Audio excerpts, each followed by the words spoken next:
సరే, ప్రార్థన చేసుకుందాం. కృపాసత్య సంపూర్ణమైన దేవానికి వందములు. స్తోత్రమైన స్తోత్రార్హుడు పరిశుద్ధుడైన సర్వలోక రక్షకుడు సర్వోన్నతుని ప్రభానికి వందములు. స్తోత్రం. ఈరోజు అత్యంత పరిశుద్ధమైన మీ యొక్క విశ్రాంతి దినంలో ప్రవేశపెట్టిన దేవానికి వందములు. స్తోత్రమైన మహోన్నతుడు సర్వలోక రక్షకుడు తండ్రినైనా పరిశుద్ధపరిచేవాడు నువ్వే, బలపరిచేవాడు నువ్వే, సమస్తం జరిగించేవాడు అయిన దేవా నీకే వందములు. స్తోత్రమైన నీకే మహిమ ఘనత ప్రభావాలు కలిగి పరిశుద్ధమైన చనువుల పరిపూర్ణ కృపణైన మీ యొక్క జ్ఞానంలో తండ్రి వందములు. స్తోత్రం. వాక్యం జ్ఞానం చేసుకుని విని గ్రహించిన మనసు కూడా మాకు అనుగ్రహించినైనా మీరు మమ్మల్ని స్థిరపరచు, బలపరచమని, అర్థం చేసుకుని కృపను దయచేయమని, విని గ్రహించిన మనసును దయచేయమని యేసయ్య పరిశుద్ధ నామములో అడిగేకున్నాం తండ్రి. ఈరోజు వాక్యం జ్ఞాపం చేసుకున్నాం. లేవీకాండం 10వ అధ్యాయంలో మొదటి వచనం జ్ఞాపం చేసుకుందాం.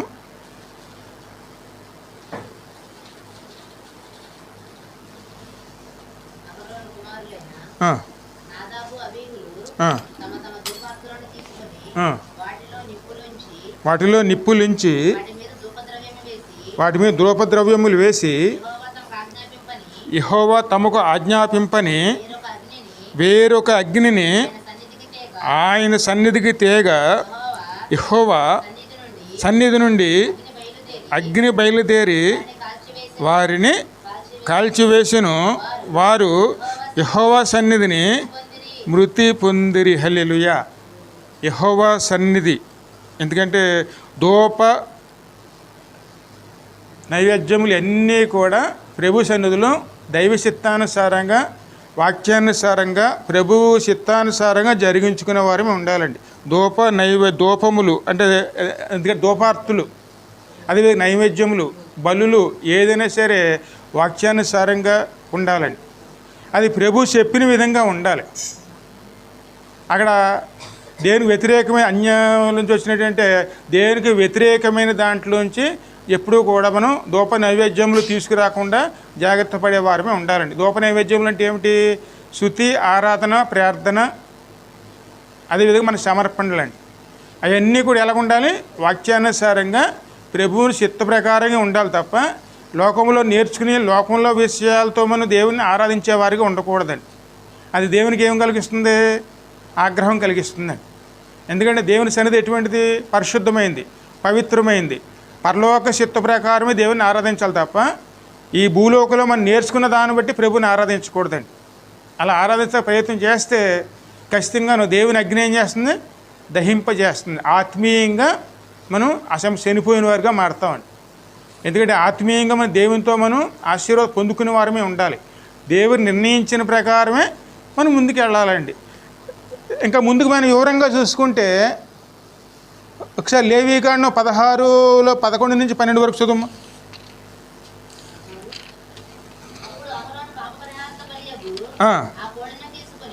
కోడిని తీసుకుని వచ్చి తన నిమిత్తమును తన ఇంటి వారి నిమిత్తమును ప్రయత్నము చేసుకునవలెను.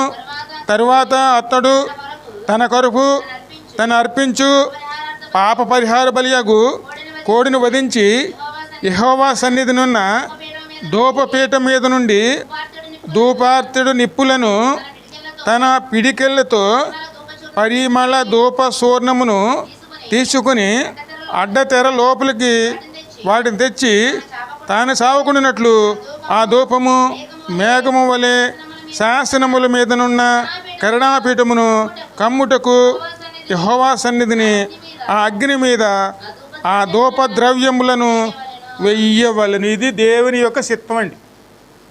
ఈ విధంగానే దేవుని ఆరాధించాలి తప్ప లోకంలో ఉన్న దాంతో మనం దేవుని ఆరాధించడానికి వెళితే దేవుని ఉగ్రతకి ఉరి కావాల్సి వస్తుందండి. ఎందుకంటే దేవుడు ఎవరు? ఆయన పరిశుద్ధుడు. పాప పరిహార బలైనా సరే, అర్పణలైనా సరే, ప్రార్థనలైనా సరే, ఏదైనా సరే ముందు మనం అది ఖచ్చితంగా పరిమళ ధ్రువంగా ఉండాలండి. వాక్యాన్ని దైవ చిత్తానుసారంగానే ఉండాలి. దేవుని చెప్పిన విధంగానే ఉండాలి. దేవుని చెప్పని విధంగా ఉండకూడదండి. ఆ సమయంలో యాజకుడైన అహరోను కుమారులు ఏం చేశారండి? ప్రభువైన యెహోవా చెప్పని విధంగా ఇందా మీ చదివి 10వ అధ్యాయంలో మొదటి వచనం.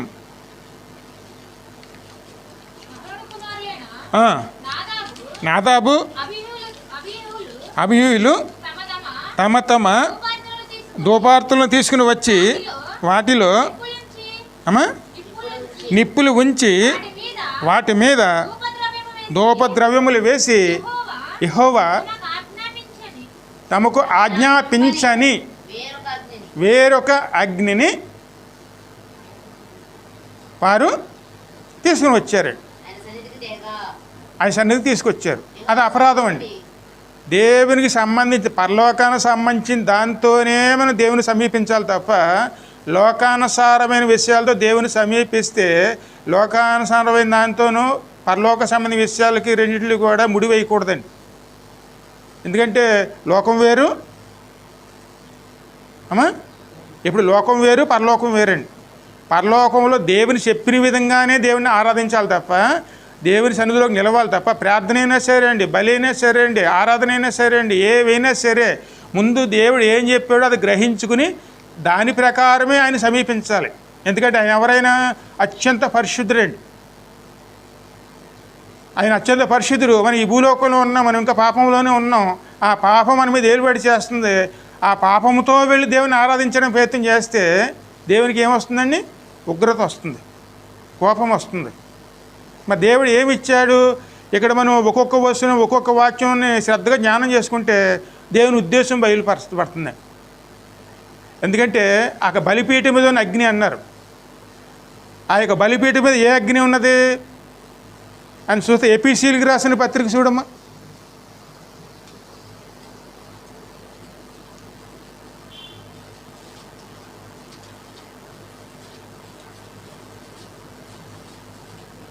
ఐదో అధ్యాయంలో మొదటి నుంచి, కావున మీరు ప్రియులైన పిల్లల వలె దేవుని పోలి నడుచుకొనుడి. క్రీస్తు మిమ్ములను ప్రేమించి పరిమళ సువాసనగా ఉండుటకు మన కొరకు తన్ను తాను దేవునికి అర్పణముగాను బలిగాను అర్పించుకొనును.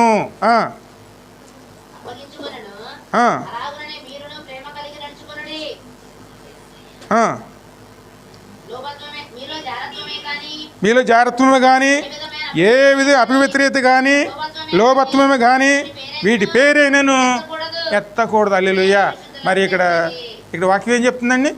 పేరు కూడా ఎత్తకూడదని వాక్యంలో కనపడుతున్నప్పుడు ఈ స్వభావము ఈ పోలికలు మనలో ఉంటే మరి దేవుని ఆరాధించడం అంటే, దేవుని ప్రార్థన చేయటం అంటే, దేవుని సన్నిధిలో నిలవటం అంటే అది ఎంత ప్రమాదం ఒకసారి ఆలోచిస్తే మనకు అర్థమవుతుంది. పేరు ఎత్తటానికే దేవుడు సహించడు. ఎందుకంటే మన ఈ నోటితో మనం ఆయన ఆ పేరు ఎత్తుతామండి, కానీ ఆ పేరు ఎత్తితేనే దేవుడు సహించడంటే మరి దేవుడు ఎంత పరిశుద్ధంగా ఉండాలని కోరుకుంటున్నారండి ఆయన. అందుకే ఆత్మతోనూ సత్యముతోనే దేవుని ఆరాధించాలి. అది దేవుని చిత్తం. ఆ చిత్తానుసారంగా, ఎందుకంటే తనకు తానే ఆ దేవునికి అర్పించుకున్నారండి ఆయన. ఎందుకంటే పరిమళ సువాసముగా ఉండటానికి తనకు తానే ఆయనే మన కోసం దేవునికి ఆయన అర్పించుకున్నారు. ఇప్పుడు అది మనం తీసుకురావాలి. ఎందుకంటే పరిశుద్ధమైనట్టు బలిపీఠం మీద ఏమున్నదంటే క్రీస్తు తనకు తాను అర్పించుకున్నటువంటి బలిపీఠం ఉందండి. ఆ బలిపీఠం మీద ఉన్నటువంటి అగ్నిని తీసుకుని ఆ యొక్క ధూపార్తిని మనం వెలిగించే వారమే ఉండాలండి. అంటే ప్రార్థన చేస్తాను, ప్రార్థనకు మూలం ఏమి ఉండాలి అమ్మా?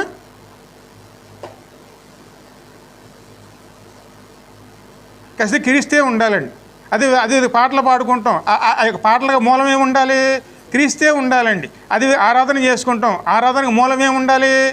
క్రీస్తే ఉండాలండి. ప్రతీది విషయంలో కూడాను బలిపీఠం మీద ఉన్నటువంటి పరిశుద్ధ బలిలో ఉన్నటువంటి ఆ అగ్నితోనే ధూపార్తిని మనం అక్కడ ముట్టించేవారునే ఉండాలండి. అది కాకుండా అన్యాగ్ని సంబంధించినటువంటి దేవుడు చెప్పని దాన్ని తీసుకొచ్చి వాళ్ళు దేవుని సన్నిధిలోనూ ఆరాధించాలని చూశారు, ధూపార్తిని ఇవ్వాలని చూశారు. వెంటనే అక్కడ పరిశుద్ధాగ్ని నుంచి ఏమొచ్చిందండి? అగ్ని వచ్చి వారిని దహించి వేసింది. ఎప్పుడు దేవుని సన్నిధానంలో మనం ఆశీర్వాదాలు పొందుకోవడానికి సిద్ధపాటు కలిగి ఉండాలండి. అందుకే లోకం వేరు, దేవుడు వేరండి. అందుకే మీరు దేవుడి సన్నిధానంలోకి వచ్చినప్పుడు చాలా జాగ్రత్తగా మా ప్రసంగి అంటారు కదండి అమ్మా.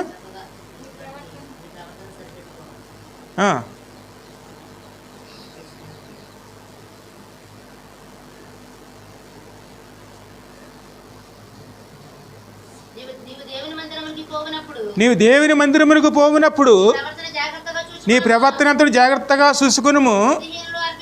బుద్ధిహీనుడు అర్పించినట్లుగా బలి అర్పించుట కంటే సమీపించి ఆలకించుట చాలా శ్రేష్టం. ఎందుకంటే దేవుని సమీపించి దేవుని చిత్తాన్ని తెలుసుకుని దేవుని సమీపించడం చాలా శ్రేష్టం అండి. కానీ బుద్ధిహీనులు ఏం చేస్తారు? వాళ్ళు తోచిందంతా వచ్చి దేవుని సమీపించాలని చూస్తారండి. వాళ్ళిద్దరు ఎవరు? వాళ్ళ సేవకుల కుమారులే. కానీ వాళ్ళు చేసిన పని ఏమిటండి? ఆ శ్రమలు దేవుని చెప్పని విధంగా దేవుని సమీపించి దేవుని పరిశుద్ధతకి వారు భంగం కలిగించారండి. తన పరిశుద్ధతకు భంగం కలిగిస్తే దేవుడు సహించాడండి. తన నామాన్ని వ్యర్థంగా ఉచ్చరిస్తేనే నేను రోషము గల దేవుణ్ణి అని చెప్పి ఆయన మాట్లాడారు. ఆయన మరి తన పరిశుద్ధతను భంగం కలిగిస్తే ఆయన ఎలా ఊరుకుంటారండి? అందుకే ఎప్పుడు కూడా దేవుని సన్నిధానం వేరు, లోకం వేరండి. లోకంలో విధంగా మనం ఎప్పుడు దేవుని సన్నిధానాలు చూడకూడదండి. రెండు వ్యత్యాసం ఉంటుంది. ఎందుకంటే ఇది భూలోకం, అది పరలోకం అండి. పరలోక పరిశుద్ధతతోనే దేవుని ఆరాధించేవారమని ఉండాలి. ఖచ్చితంగా మనం చేయాలండి ఇది. ఎందుకంటే మన ప్రార్థన అనేది చాలా ప్రాముఖ్యం అండి. దైవ చిత్తానుసారంగా చేసిన ప్రార్థనలు ఎక్కడ ఉంటాయంటే ఆ మాట ప్రకటన గ్రంథం 8వ అధ్యాయం 3-4 వచనాలు.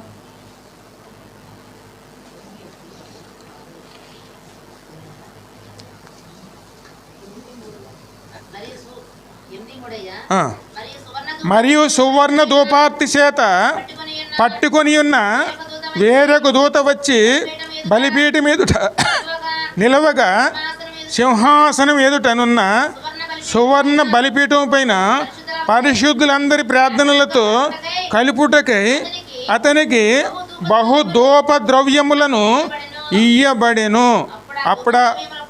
అప్పుడా ధూప ద్రవ్యముల పొగ పరిశుద్ధుల ప్రార్థనలతో కలిసి దూత చేతిలో నుండి పైకి లేచి దేవుని సన్నిధానానికి చేరేను. ఆ దూత ధూపార్తిని తీసుకుని వచ్చి బలిపీఠం మీద ఉన్న నిప్పులతో దాన్ని నింపి భూమి మీద పడవేయగా. హల్లెలూయా. అంటే మీరు చేసే ప్రార్థనలు ఎక్కడికి వెళ్తాయండి? అమ్మా ఏదో ప్రార్థనే కదా.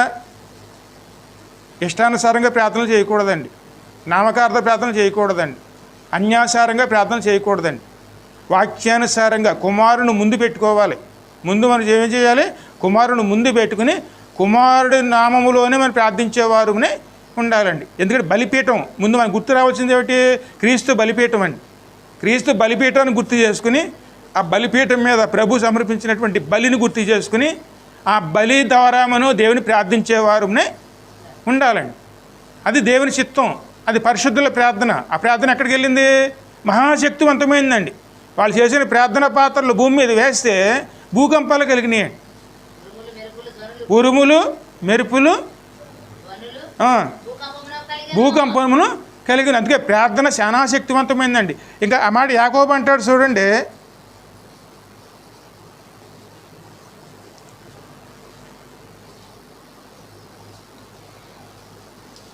5:16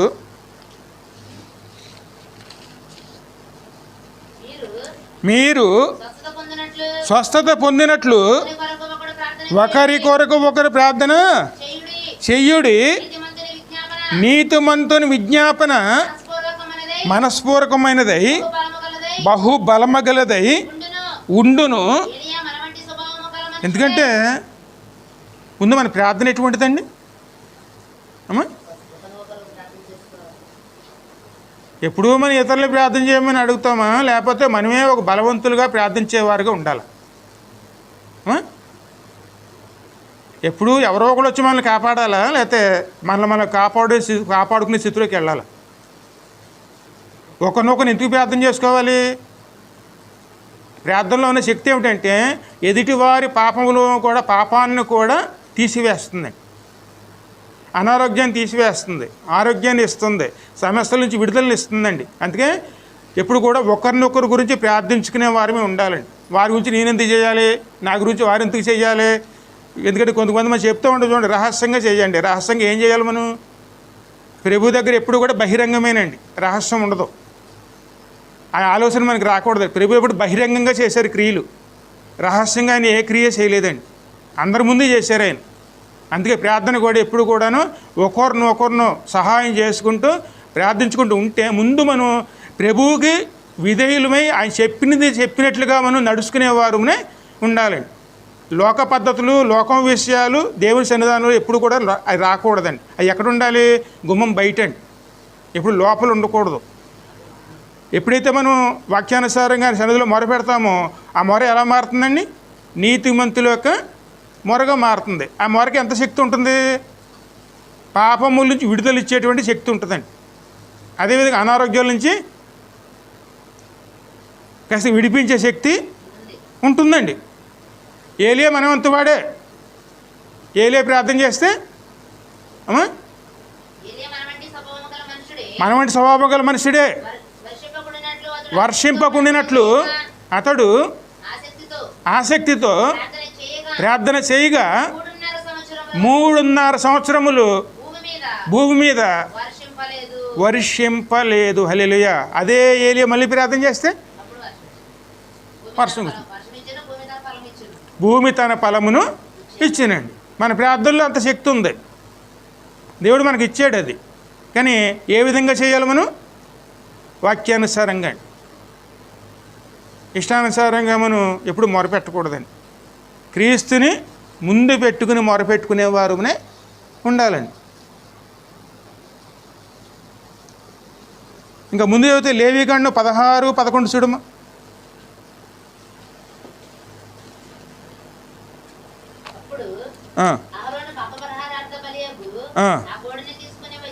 ఆ కోడిని తీసుకుని వచ్చి తన నిమిత్తమును తన ఇంటి వారి నిమిత్తమును ప్రాయశ్చిత్తము చేసుకునవలెను.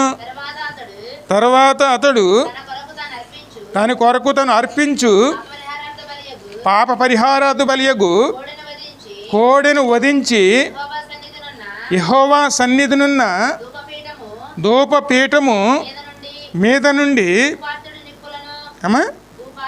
ధూపపాత్ర నిప్పులను తన పిడికిళ్లతో పరిమళ ధూప సువర్ణములు తీసుకుని అడ్డతెరలోనికి వాటిని తెచ్చి తాను సావకుండినట్లు ఆ ధూపము మేఘము వలె శాసనముల మీదనున్న కరుణాపీఠమును కమ్ముటకు యెహోవా సన్నిధిని ఆ అగ్ని మీద ఆ ధూప ద్రవ్యములను వెయ్యవలెను. ఆ ధూప ద్రవ్యములు ఎక్కడి నుంచి తీసుకోవాలండి?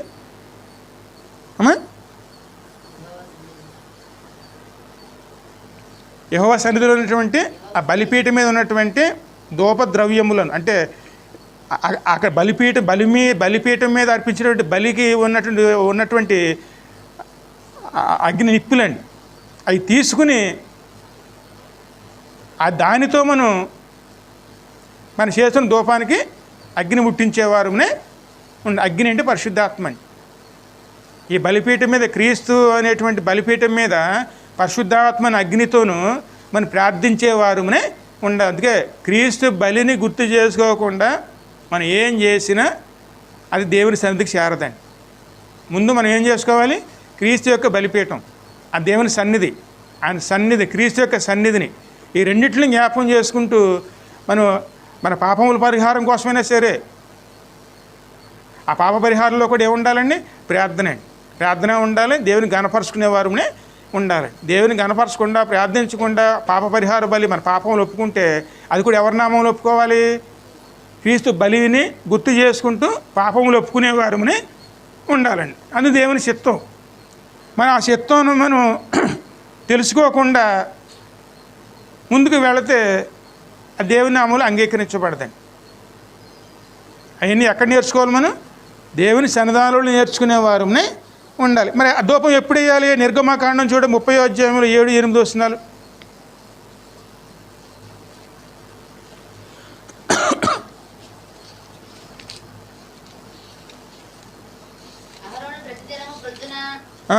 ప్రతి దినమును పొద్దున్న అహరోను ప్రతి దినమును పొద్దున్న దాని మీద పరిమళ ద్రవ్యముల ధూపమును వెయ్యవలెను. అతడు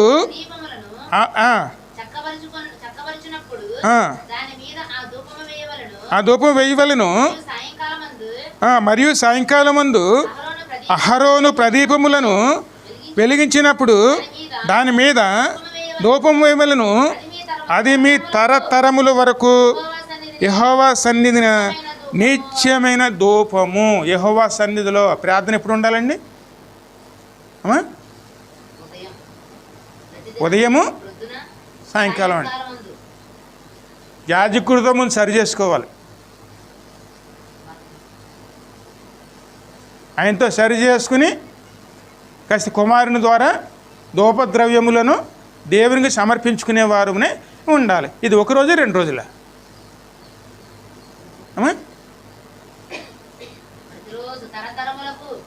అంటే మన ఒక్క తరమేనా?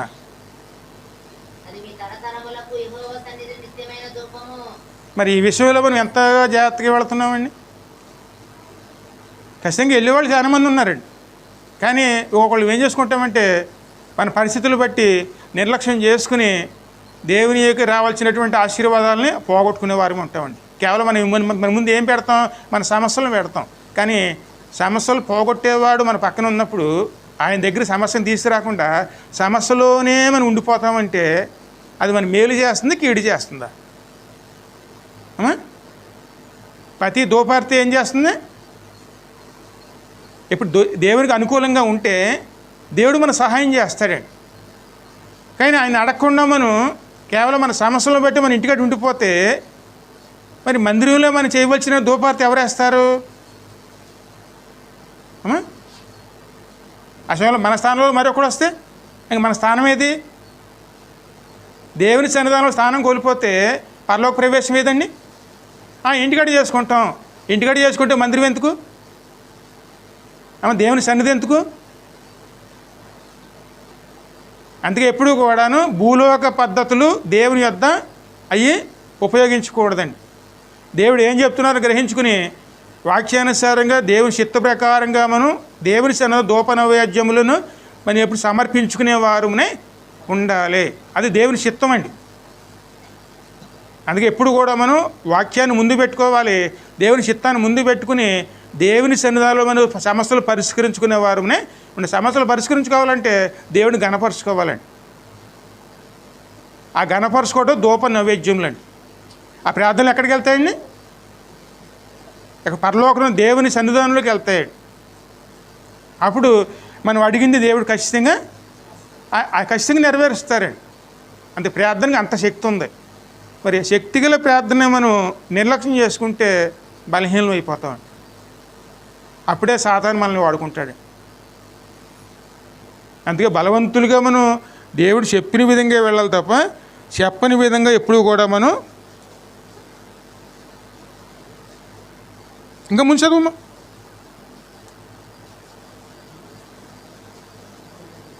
మీరు దాన్ని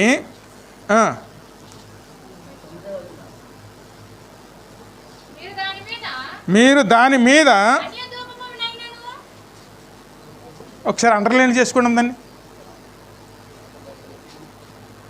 అన్య ధూపమైనను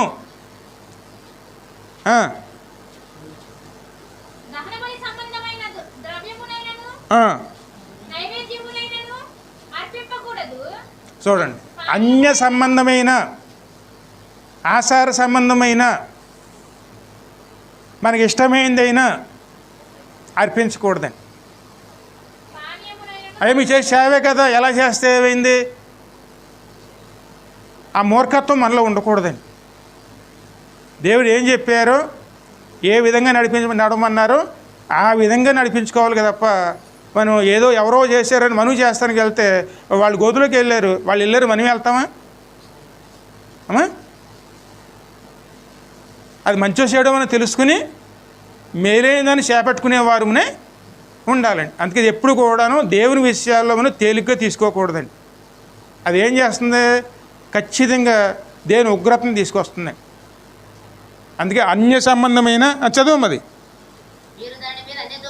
అన్య ధూపమునైనను దహన బలి సంబంధమైన ద్రవ్యములైనను నైవేద్యములైనను దాన్ని అర్పింపకూడదు,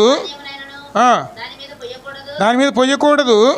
మరియు అహరోను సంవత్సరమునికి ఒకసారి ప్రాయశ్చిత్తార్థమైన పాప పరిహారార్థ బలి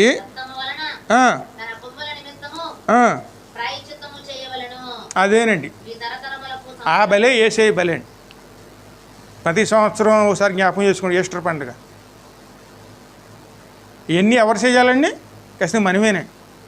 అన్య సంబంధమైన దాంతో ఎప్పుడు కూడా మనం దేవుని సమీపించకుండా జాగ్రత్త పడేవారనే ఉండాలి. ఇవన్నీ కూడా ఎందుకు చెప్తున్నారంటే క్రీస్తు చేసిన కార్యాన్నండి. ఇక ముందుకెళ్తూ రోమీలు చూడమ 3:25.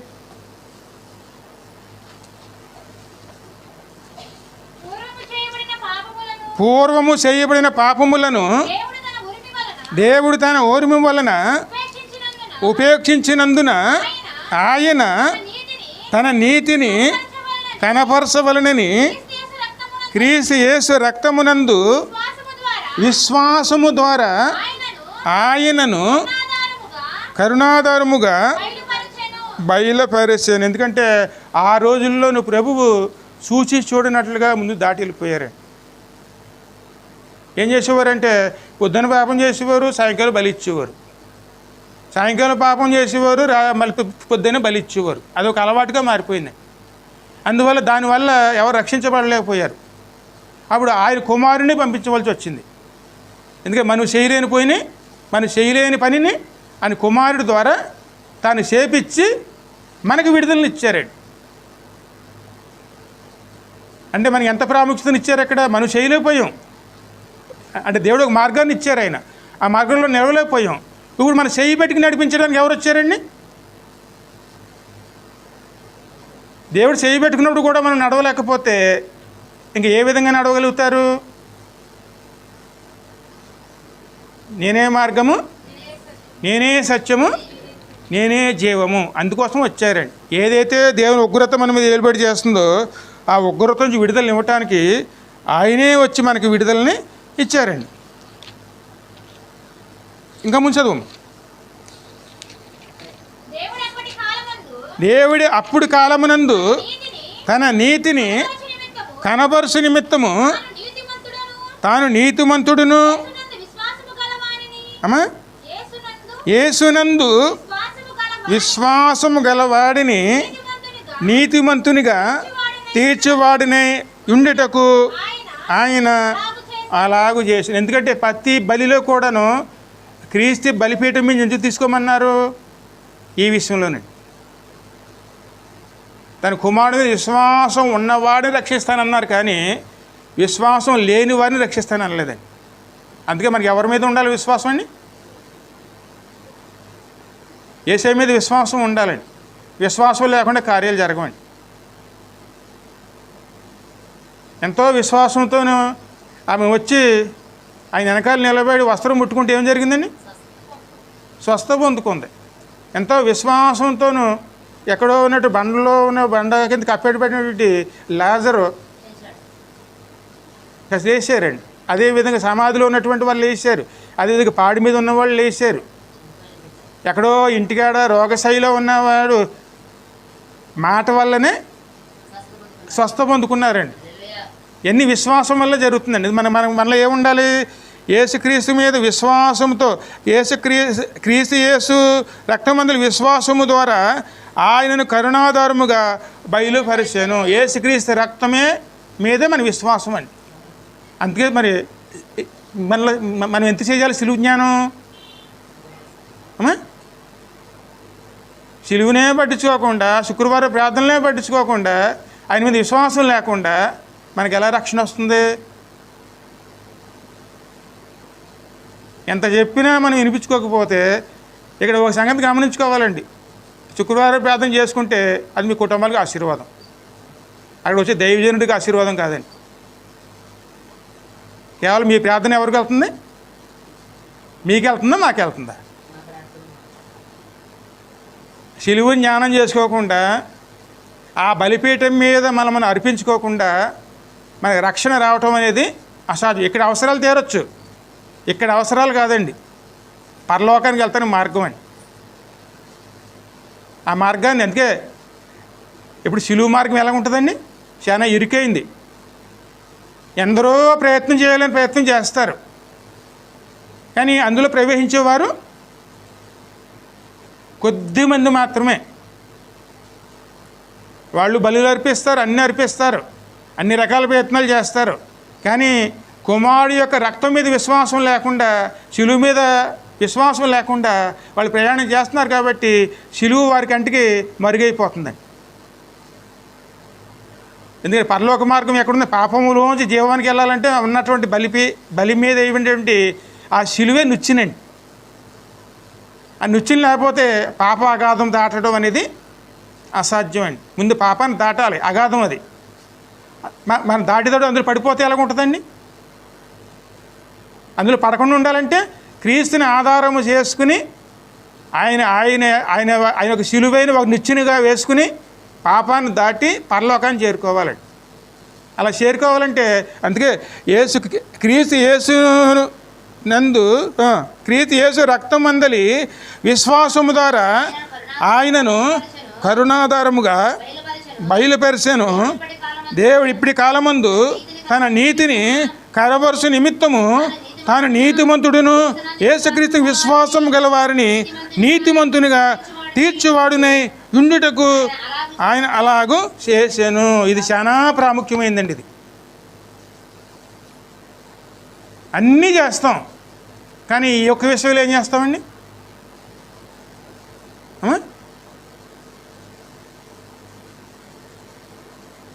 మరి నీతిమంతులు ఎలా మారుతాం? ఆ కలవరశిల మీద కాసే రక్తంతోనే నేను కడగబడేది. ఆ రక్తాన్ని నిర్లక్ష్యం చేసుకుంటే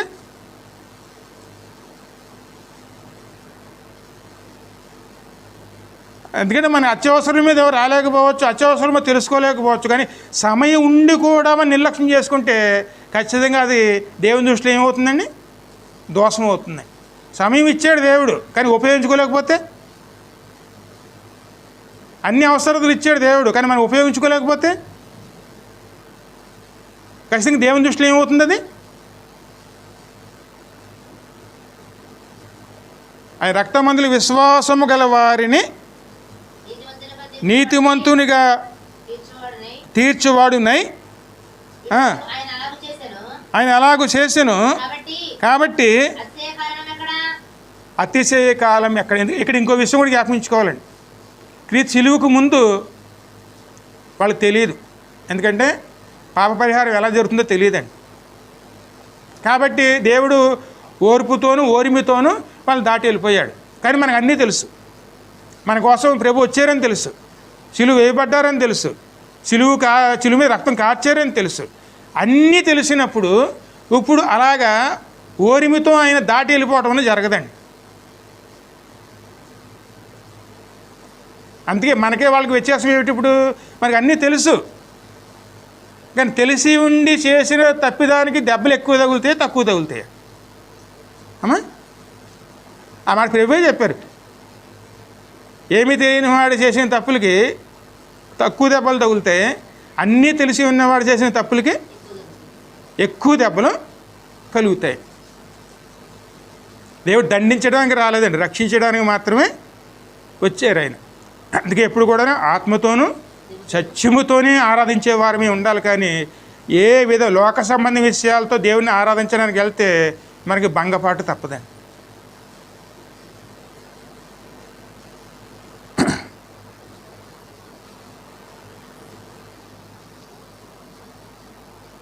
ఇంకా ముందుకు వెళితే చూడము, 1 పేతురు గ్రంథం చూడము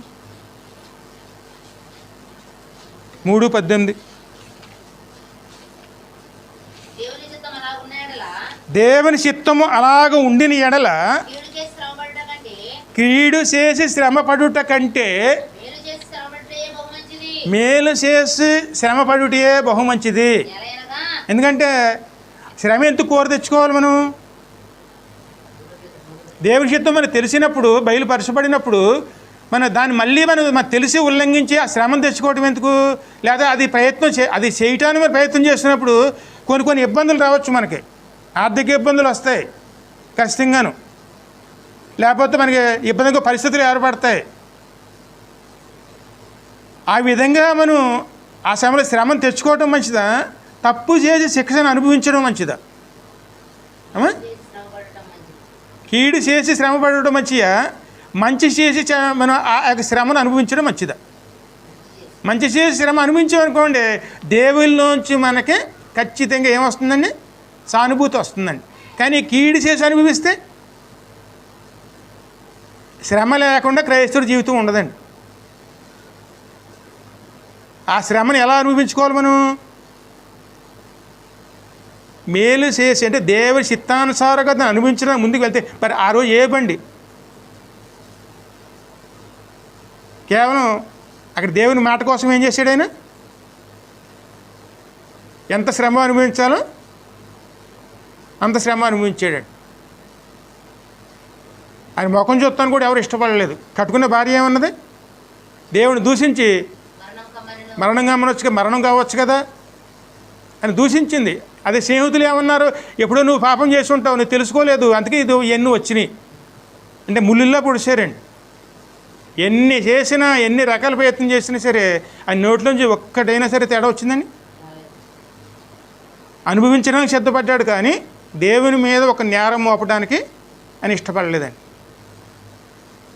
చిత్తం తెలుసు మనకి, కాబట్టి దేవుని వాక్యానుసారంగా ముందుకెళ్ళామనుకోండి, అందులోంచి తప్పించే మార్గం కూడా మనకి దేవుడు మనకి ఖచ్చితంగా ఇస్తారండి. ఇంకా ముచ్చదమ్మ, ఏలయనగా మనల్ని దేవుని యొద్దకు తెచ్చుటకు అనీతిమంతుల కొరకును నీతిమంతుడైన క్రీస్తు శరీర విషయంలో చంపబడి ఆత్మ విషయంలో బతికింపబడి పాపముల విషయంలో ఒక్కసారే శ్రమపడిన. మన పాపముల కోసం ఆయన ఒకసారి శ్రమపడిను. దేవుని దీర్ఘశాంతము ఇంకనూ కనిపెట్టుచున్నప్పుడు పూర్వము నోవాహు దినములలో ఓడ సిద్ధపరచబడుచుండగా అవిధేయులైన వారి యొద్దకు, అనగా చెరలోని ఆత్మల యొద్దకు ఆయన ఆత్మరూపునిగానే వెళ్ళి వారికి ప్రకటించాను. ఆ ఓడలో కొందరు, అనగా 8 మంది నీటి ద్వారా రక్షణ పొందిరి. దానికి సాదృశ్యమైన బాప్తిస్మము ఇప్పుడు మిమ్ములను రక్షించినది. అంటే ఈ మాట బాప్తిస్మం అన్నమాటకి అర్థం ఏంటండి? క్రీస్తులో తలదాచుకోవటం అండి. ఆ రోజు ఓడలో తలదాచుకుని ఆ 8 మంది రక్షించబడ్డారు. ఇప్పుడు నీళ్లు అంటే వాక్యం అంటే క్రీస్తులో మనం తలదాచుకుని మనం ఈ లోకం నుంచి వచ్చేటువంటి శ్రమల్లోంచి మనం తప్పించుకునేవారునే ఇది మార్గం. అంతే, క్రీస్తు లేకుండా మనం ఏం పని చేసినా అది దేవునికి ఆమోదయోగ్యం కాదండి. ప్రభువును ముందు పెట్టుకుని ప్రతి ఒక్క ఆరాధన కానీ, ప్రార్థన కానీ, వాక్యం ఏదైనా సరే ముందు ఎవరిని ముందు పెట్టుకోవాలండి? యేసుని ముందు పెట్టుకోవాలండి. ప్రతి ముఖాలు వంగవలసిందే, ప్రతి నాలుక స్తుతించవలసిందే. పరలోకంలో కానీ భూలోకంలో కానీ అది ఖచ్చితంగా రెండో రాకట్లో జరుగుతుందండి. అది పరలోకంలో కానీ భూలోకంలో కానీ ఎవరైనా సరే, ఎంతటి వారైనా సరే మోకరించవలసిందే. అంత ఉన్నతమైన నామం ఆయనే. ఆయననే మనం ముందు పెట్టుకుని వెళ్ళేవారునే ఉండాలండి. మరి ఎన్ని ఎందుకు చెప్తున్నారు అంటే, మన గలతీయులు 1:4 చూడము.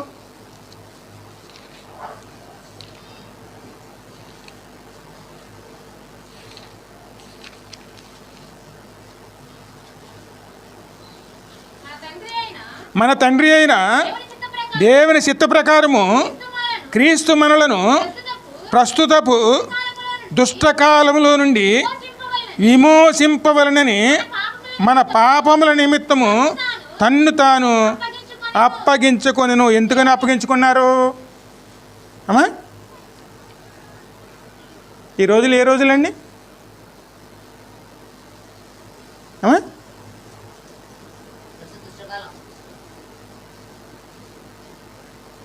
ఇందుకు ప్రతిరోజు న్యూస్లు చూస్తున్నారు లేదా? ఖచ్చితంగా న్యూస్లు చూడాలండి.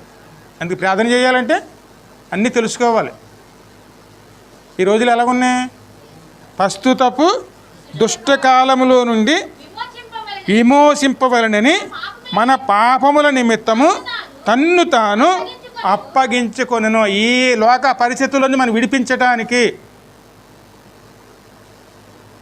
మనకి విడుదల కోసం ఏదైతే కావలసి ఉన్నదో అది తాను ఇవ్వటానికి తన్ను తాను అప్పగించుకో. లోక పాపములు మోసుకుని పోయే దేవుని గొర్రెపిల్ల కింద ఆయనే వచ్చారు కాబట్టి ఆ బలి మీద ఆయనే బలి అయ్యారు కాబట్టి బలిపీఠం మీద, ఆ బలిపీఠం మీద తనకు తానే బలి అయినటువంటి ఆ బలిపీఠం మీద నిప్పును తీసుకుని వచ్చి ఆ నిప్పు ద్వారా మనం ధూపార్తులను అర్పించుకునే వారమే ఉండాలి. అది దేవుని చిత్తం అండి. అది నిత్యము జరగాలండి. మన పొద్దున్న ఇంటికాడ ప్రార్థన చేసుకున్నా, మందిరంలో ప్రార్థన చేసుకున్నా అక్కడ ఎవరి నామంలో జరగాలి? క్రీస్తు నామంలోనండి. ఆయన వెళ్ళినప్పుడు జ్ఞాపకం చేసుకుంటే ఆయన గణపరుచుకునే వారునే ఉండాలండి.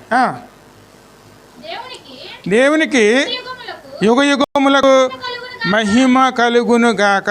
ఆమేన్. క్రీస్తు కృపను బట్టి మిమ్మల్ని పిలిచిన వాడిని విడిచి భిన్నమైన సువార్త తట్టు మీరింత త్వరగా తిరిగిపోవుట చూడగా. భిన్నమైన సువార్త అమ్మా, భిన్నమైన సువార్త. అందుకే మన ఎన్న సువార్త ఏ సువార్త అండి? క్రీస్తు యేసుకి విరోధమైన ఏదైనా సరే భిన్నమైన సువార్తనే. అని శిలువుకు వ్యతిరేకమైనది ఏదైనా సరే అది భిన్నమైన వార్తేనండి. ఇంత తొందరలోనే మార్గం తప్పిపోతే ఇంక పరలోకం వెళ్ళగలుగుతామండి? మనం మొదలుపెట్టినప్పుడే మార్గం తప్పితే ఇంకెలా నేర్చుకోగలుగుతాం? ఇంకా ముందు చదువుమా. ఇంత త్వరగా తిరిగిపోవుట చూడగా నాకు ఆశ్చర్యం అనుసున్నది. అది మరి ఒక సువార్త కాదు కానీ క్రీస్తు సువార్తను చెరపగోరి మిమ్ములను కలవరపరుచువారు కొందరున్నారు. ఎందుకంటే ఎటువంటి పరిస్థితులు వస్తాయంటే మన బలహీనతలను చూసి ఆ బలహీనతల గురించి చెప్పుకోవటానికేమో సమయం సరిపోతుంది, కానీ దేవుని యొద్ద చెప్పుకోవటానికి సమయం సరిపోదండి. మన బలహీనతలు ఎక్కడ చెప్పుకోవాలి? మనం దేవునితో చెప్పుకోవాలి, మనుషులతో చెప్పుకోవాలి. ఎవరో ఒకళ్ళు వచ్చి మన ముందు కూర్చుంటారు, ఇంక మందిరం అయిపోయిందండి. మందిరం లేదు, ప్రార్థన లేదు, వాక్యం లేదు, ఏది ఉండదు. కనుక ఏమనుకుంటాం? మనం దేవుని మాటలే మాట్లాడుకుంటాం. కానీ మనకు ఉపయోగం ఏమిటి? ఎవరు సరి చేస్తారో వారి దగ్గర మనం మొరపెట్టుకుంటే సహాయం దొరుకుతుందండి. ఖచ్చితంగా ఆయన మందిరంలో మనం మొరపెట్టుకుంటే నిజంగా మొరపెట్టేవానికి సమీపంగానే ఉన్నాను. ఇవన్నీ సత్యాలండి. నేర్చుకున్నాం అనుకోండి ఖచ్చితంగా స్థిరపడగలుగుతామండి. అందుకే ఎప్పుడు కూడా దేవుళ్ళు నేర్చుకోవటానికి ముందుండేవారునే ఉండాలండి. ఇంకా ముందుకు వెళ్తే చూడండి, ఎబ్రీయులు 7:20 చూడమ్మా.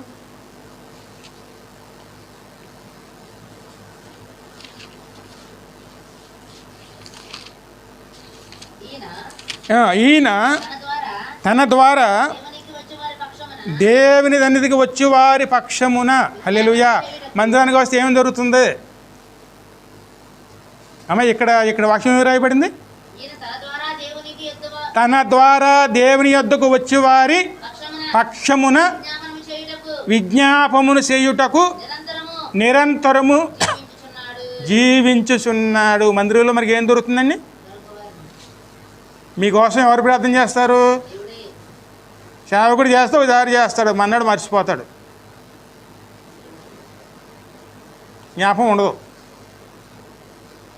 కానీ నిత్యం ప్రార్థన చేసేది ఎవరండి? ప్రధాన యాజకుడు యేసయ్యనండి.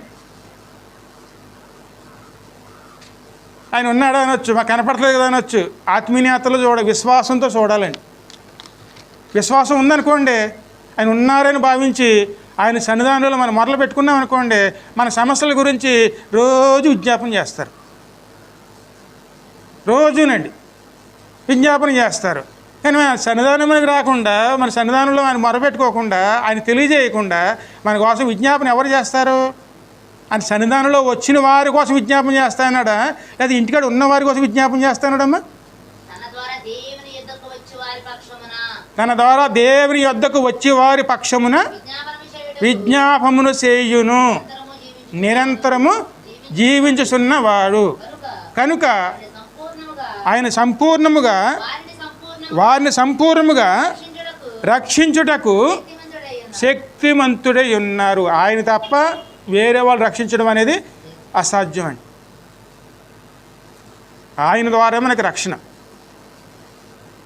మనం ఆశీర్వించబడాలన్నా, దీవించబడాలన్నా, పరలోకంలోకి వెళ్ళాలన్నా, ఇక్కడ అవసరాలు మనం తీర్చుకోవాలన్నా, మన మనశ్శాంతి రావాలన్నా, సమాధానం రావాలన్నా, పిల్లలకు భవిష్యత్తు రావాలన్నా ఖచ్చితంగాను అక్కడ ఎవరినో నామంలో ఎవరి దగ్గర మొరపెట్టుకోవాలండి? ఆయన తెలియజేస్తే ఆయన ఏం చేస్తారు మన కోసం? నిరంతర విజ్ఞాపన అండి.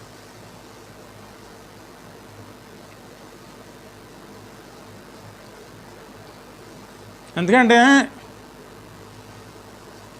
మరి ఇక్కడ విజ్ఞాపన గురించి మనం ఈరోజు మాట్లాడుకుంటున్నాం కాబట్టి కానికోలు మందిరం ఎందుకు కట్టారు తెలుసండి? మొట్టమొదట అందరూ వచ్చి కూర్చుని ఆరాధన చేసుకుని వెళ్తారు, కేవలం సంఘాన్ని నడిపేదానికి కాదండి. ఆ సమయంలోనూ నాయనమ్మ గారి పెద్ద కుమార్తె అన్నదంట, ఇన్ని డబ్బులు పెట్టి మందిరం కడుతున్నావు, మనం ఇక్కడ ఉండము, ఎవరు నడిపిస్తారో ఎవరు చేస్తారో వాళ్ళు విడిచిపెట్టేవలసి వస్తుంది కదా అని, ఎవరు కూడా అప్పచెప్పాలి కదా అని ఆమె ఒకటే అన్నారు. దేవుని నామములో మందిరం ఉంటే ఎవరికి బాధలు ఉంటే వాళ్ళు వచ్చి ప్రార్థన చేసుకుని వెళతారు. అందుకోసం నీ మందిరాన్ని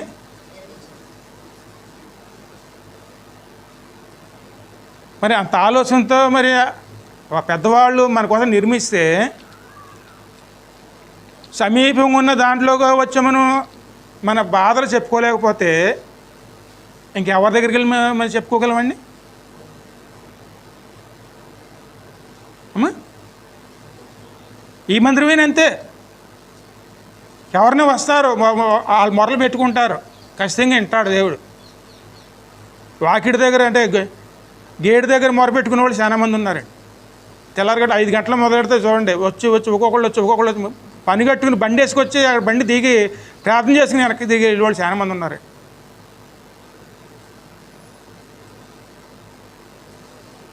ఎందుకు ఇచ్చిందని ఏం చేసుకోవాలి మనం? ఖచ్చితంగా సద్వినియోగం చేసుకున్నాం అనుకోండి, ఖచ్చితంగా దేవుని దృష్టి ఎవరి మీద ఉంటుంది? ఇంకా ముంచేదమ్మా, పవిత్రుడును నిర్దోషియు నిష్కళంకమునుడును పాపులలో చేరక ప్రత్యేకంగా ఉన్నవాడును ఆకాశమండలముల కంటే మిక్కిలి హెచ్చైన వాడైన ఇట్టి ప్రధాన యాజకుడు మనకు సరిపోయిన వాడు. హల్లెలూయా. మన వెళ్ళే మందిరంలో ఎవరున్నారండి? అమ్మా, మందిరంలో 2 యాజకులు ఉంటారండి. ఒకళ్ళు కనపడతాడు, ఇంకొకళ్ళు కనపడరు. అందుకే మనలో ఏముండాలి? విశ్వాసం అండి. కనబడని నిత్య యాజకుడైనటువంటి యేసే మీద మనసు పెట్టుకుని మన బాధలన్నీ వారి ఆ సన్నిధిలో మొరపెట్టుకుని ఆయన ద్వారా మనం పరిష్కారం పొందుకునేవారునే ఉండాలి. ఆయన ఏం చేస్తారు? నిరంతరము విజ్ఞాపన చేస్తారండి. కానీ మనం ఏం చేస్తాం? కనపడే యాజకుడి మీద ఆధారపడతాం, కానీ కనబడని యాజకుడి మీద ఆధారపడతామండి.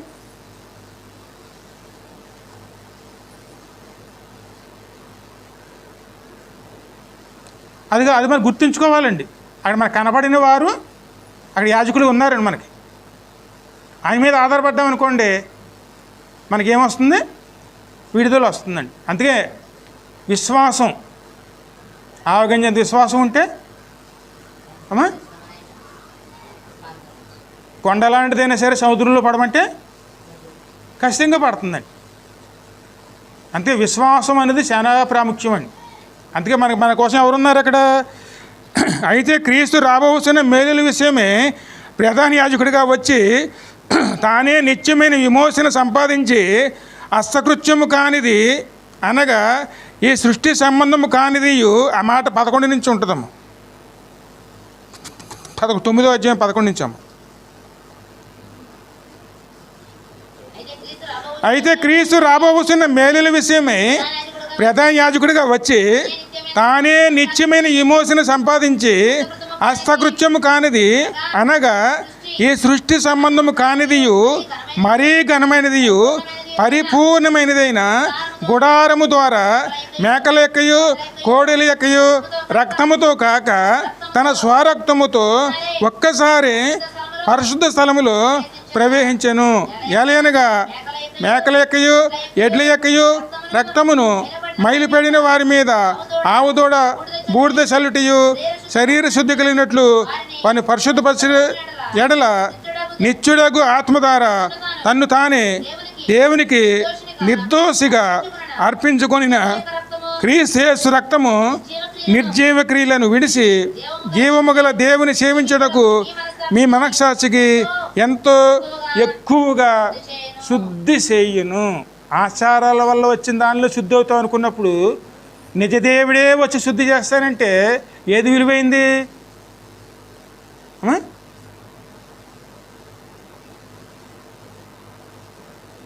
అందుకే మన మనసు ఎవరి మీద ఉండాలి? అమ్మా, కేవలం సేవకుల మీద ఆగిపోతుందండి. సేవకుల దగ్గర దాకా వస్తారు, కానీ నిత్య యాజకుడైన యేసే వరకు రావడానికి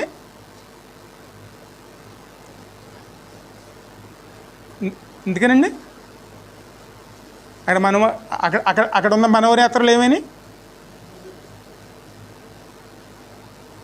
ఆ మనోనేత్రలు మూసివేయబడినాయి. అక్కడ కసి ఎవరిని చూడాలి మనం? నిత్య యాజకుడైనటువంటి యేసే వైపు చూసి ఆయన ద్వారా మనం శుద్ధి చేయించుకునేవారునే ఉండాలండి. ఆయన పరిసర చేయటానికే వచ్చాను కానీ చేయించుకున్నటకు రాలేదండి. పరిసర చేయటానికే వచ్చారు కానీ ఆయన చేయించుకోవటానికి ఆయన దగ్గరికి వెళ్ళామనుకోండి, శుభ్రంగా శుద్ధి చేసి కొత్తగా మనల్ని చేసి మనం ఖచ్చితంగా నడిపిస్తారండి. అందుకే ఆయన సన్నిధానం ఏం చేసుకోవాలి, మనం ఉపయోగించుకున్నాం అనుకోండి, అదే మనకి ఎంతగానో ఆశీర్వాదకరంగా ఉంటుందండి.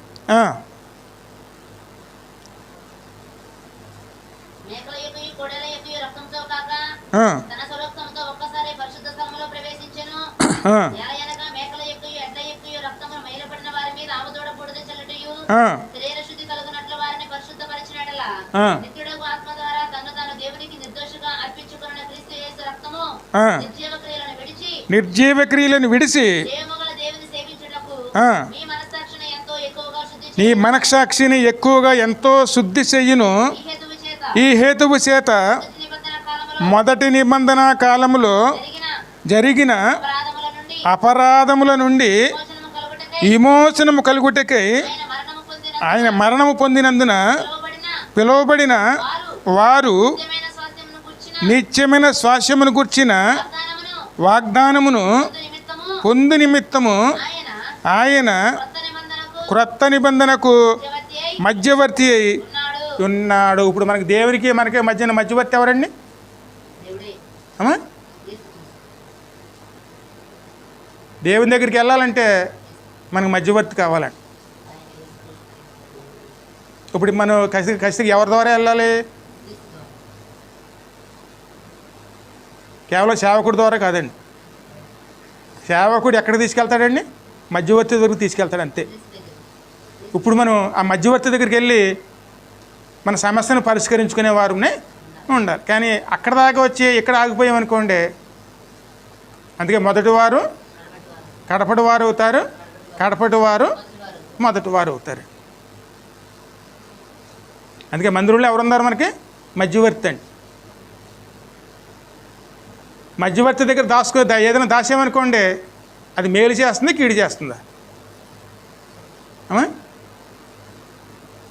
ఎప్పుడైనా మధ్యవర్తి దగ్గర మనం ఏదైనా దాస్తే ఏమవుతుందండి?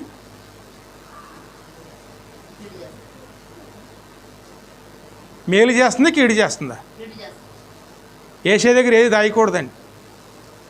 ఏ విషయాలైనా సరే ఆయన సన్నిధానంలో మనం ఆయన నామంలో మొరబెట్టుకుంటే అది ఆ దానికోసం ఆయన విజ్ఞాపన చేస్తారు. ఆయన మనకి ఎవరైనా మధ్యవర్తి అండి. దాన్ని ఉపయోగించుకున్నాం అనుకోండి, ఎంత ఘోరమైన పాపమైనా సరే. పౌలు ఆ రోజుల్లో మరి ఎన్ని పాపములు చేసేటండి. ప్రార్థన చేసుకుంటున్నటువంటి దేవుని నమ్ముకునే బిడ్డలందరూ ఇళ్ళలోకి వెళ్ళి బయటికి లాగి కొట్టి చంపేశారు. ఎన్నో ఘోరాలు సౌలుగా ఉన్నప్పుడండి ఎన్నో ఘోరాలు చేశాడు అని తెలియకండి. కనుక దేవుడే పట్టుకున్న తర్వాత ఆయన దేవుళ్ళకి వచ్చిన తర్వాత ఆయన ఏమన్నాడు, మరి నేను రాత్రి జ్ఞాపకం చేసుకున్నాను, నిన్న రాత్రి మొన్న రాత్రి జ్ఞాపకం చేసుకున్నావు కదండి. పాపులను అధమ పాపిని నన్ను ఆయనే రక్షించాను. పాపులలోనే అధమ పాపిని ఆయన నన్నే రక్షించును, మరి మిమ్మల్ని ఎందుకు రక్షించడు?